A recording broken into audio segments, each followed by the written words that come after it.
when we talk about the way the shaitan comes to a person, many of us are familiar with the story of Barsisa, the monk. And I've spoken about this narration that comes from the books of Tafasir in various iterations of a monk from Bani Israel that was known to be a righteous man. And he was entrusted to take care of the young daughter of some man, or the younger sister of some man, as they went away. And slowly, the shaitan crept up on him and got him to commit zina, got him to fall into a major sin, though it was something that was unimaginable to him at the time. And in that narration, which I'm not going to go through in detail now, in that narration, if you pay attention, the way that it starts off with is a messaging of care, a messaging of good. She's going to be all alone. You should take care of her. You putting the food out there and not talking to her and giving her company is going to be a problem. And all of that up until he falls into that major sin. So he uses the tactics of goodness. He preys on the man's good sentiments, his goodness, that you should take care of her. You should show her some kindness, until he gets him to fall into that.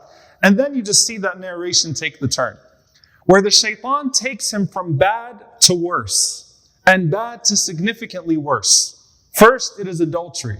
Then, a child. Then, murder her and murder the child. Then, lie about it to cover up your tracts. And the entire time, you can see the psychology of the shaitan, and the psychology that the shaitan preys upon to take someone from a very bad situation to a situation of no return. Up until the last part, where he goes from being a lifelong worshiper to Allah to listening to the shaitan, who says to him that, look, I was the one who got you in this situation. I'm the one who can get you out. And so he curses his Lord, he worships the shaitan, and he dies in that state, wal-'iyadhu billah. So it starts off with preying on a good sentiment and tricking him, trickery. And then it becomes turn a bad situation into a worse situation. Would the man have been able to repent from zina, from committing adultery? Of course.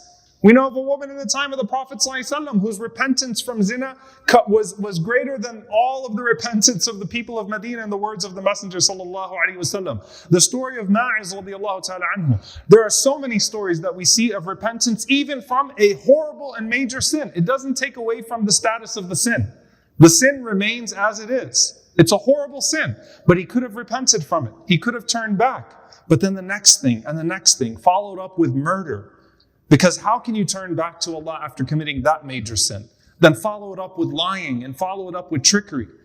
And you can see how, even though it's an extreme example, the shaitan can play with a person's mind and take them from bad to worse, to where they could even have logic to their horrible actions.